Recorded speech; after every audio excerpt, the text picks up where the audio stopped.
ำแหล่นางบ่แลเจ้าเลี้ยวเบิ่งสิเป็นบ่โอ้ยน้อก็อยากฆ่าป่าหกเหือมีแต่เขื่อนกอดเกี่ยวคนยังเกี่ยวมามุงเมือนปีกาเดือนหลายคนสั่งยังอ้อยป้าอยู่น้องน้ำทำเอ้ยเพียงแต่กายอายลำแหล่แต่หัวใจอายขาวพองนางบอกกล้าหักอายเสียใจหูเมียเมียเห็นแท้ได้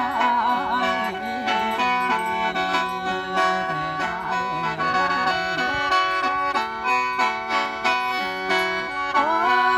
ยน้อละมอนผู้งามเอ้ย แม่นเอ้ยแม่นว่าดงบ่มีไม้สิเอาหยังมาเป็นป่าทำเอ้ยแม่นให้หน้าขาดต้นเขาไผสิเอิ้นเจ้าว่าหน้าแท้ใด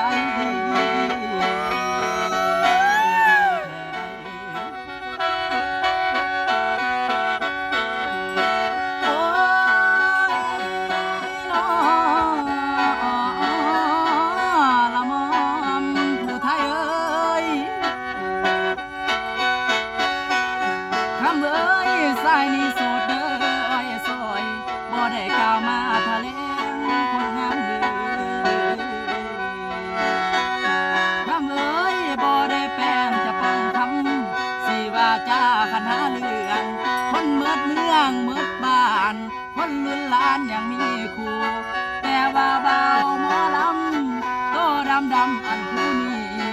คนขี้ลายอันผู้นี้อาเมียสอนก็บ่มี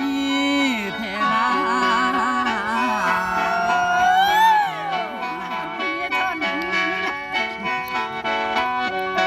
โอ้ยน้อละมอมผู้งามเอ้ยทำเอ้ยพ่อแต่มาดอกเห็นน้องสองคิวลำบ่ลาดีน้อง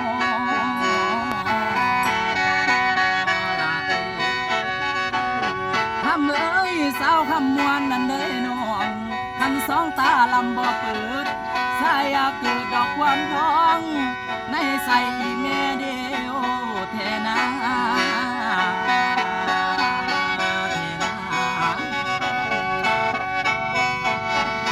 ทำเอ้ยสายอยากถามดอกข้าวน้อง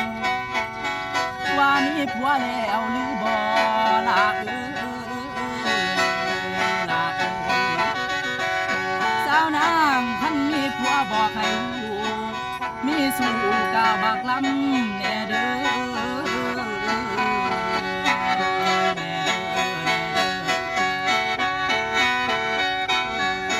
โอ้ยน้อละมอนผู้งามเอ้ยทำเอ้ยสายนี้ถูกได้อยากแค้นคือดังแหวนเพิ่งทาสีเบิ่งบ่มีดอกหอมเงาเป็นปากกายดอกใสจ้ามาใส่อยู่เมืองฟ้าหลายปัญหาแท้เมืองใหญ่บางคืนก็นั่งเงาบางวันก็นั่งไห้น้ำตาย้อยอยู่ผู้เดียวแท้นา